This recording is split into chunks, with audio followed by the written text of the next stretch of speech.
Justin declared me his only potential fiancé, then proposed a swift grand wedding. My clumsy attempt to dissuade him by calling myself a hooligan and stating my aversion to marriage failed, leading to Justin's immediate arrival at my doorstep. Claiming concern over my well-being after an earlier incident, he also hinted at a wider conspiracy against me. Just as he was about to leave, I unexpectedly asked to borrow something from him. What is it that I want to borrow from Justin? Is this a simple request, or does it hold a deeper meaning in their bizarre encounter?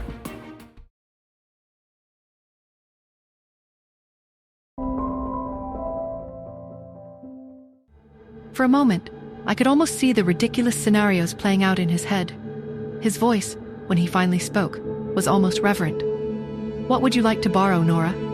"2 strands of your hair," I replied, my tone as even and devoid of emotion as possible. Justin's brow furrowed in confusion, his gaze searching mine. My expression, I knew, gave nothing away. "As a memento, I guess," I added, hoping to sound vaguely sentimental and end the awkwardness. Then, in a move that caught me completely off guard, he bent forward, placing his hands on his knees.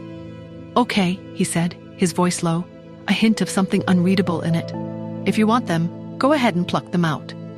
I reached out, choosing a spot near his crown, and swiftly plucked 2 strands. I took a hasty step back as soon as I had the sample secured. "Thanks," I said, my tone clipped. "I'm finished."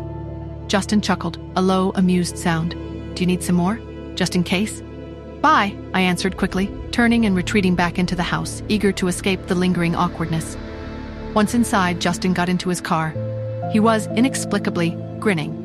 "She's planning to do a DNA test," he thought, a strange warmth spreading through him. "Using my hair. Pete lived with him. She knew Pete was his son. This had to be about something else. A reconfirmation, perhaps." A ridiculous thought bloomed in his mind. Maybe she cares a little about my role in all of this. Maybe she even cares about me. He clung to that fragile hope, a small, irrational comfort as he drove away. Back upstairs, I immediately called Lily.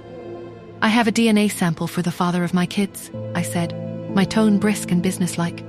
"I'll send his sample along with those from Pete and Cherry to you a little later." Lily sounded surprised.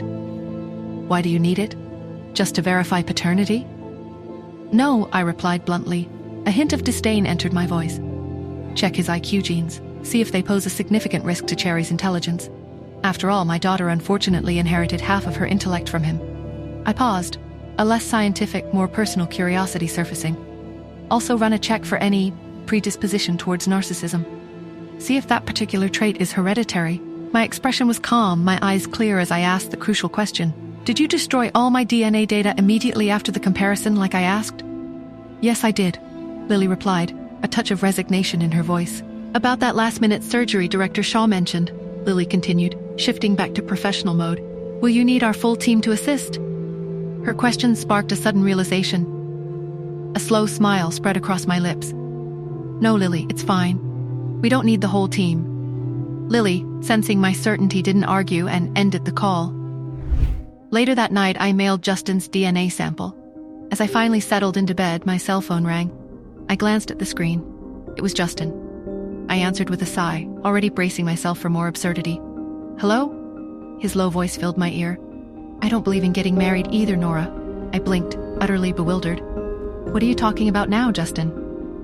"Earlier," he continued, his tone almost thoughtful, "you said you only wanted to date and didn't want to get married. I've agreed to it. So, since we're dating..." There was a beat of silence. "That makes you my girlfriend." I choked, a strangled sound escaping my lips. "Girlfriend?" "Yes," he said, his voice surprisingly cheerful. "You passed the test. We can now start dating." I couldn't help but wonder if I was hallucinating. Dating? When had I ever agreed to date him? A small, involuntary twitch pulled at the corner of my lips.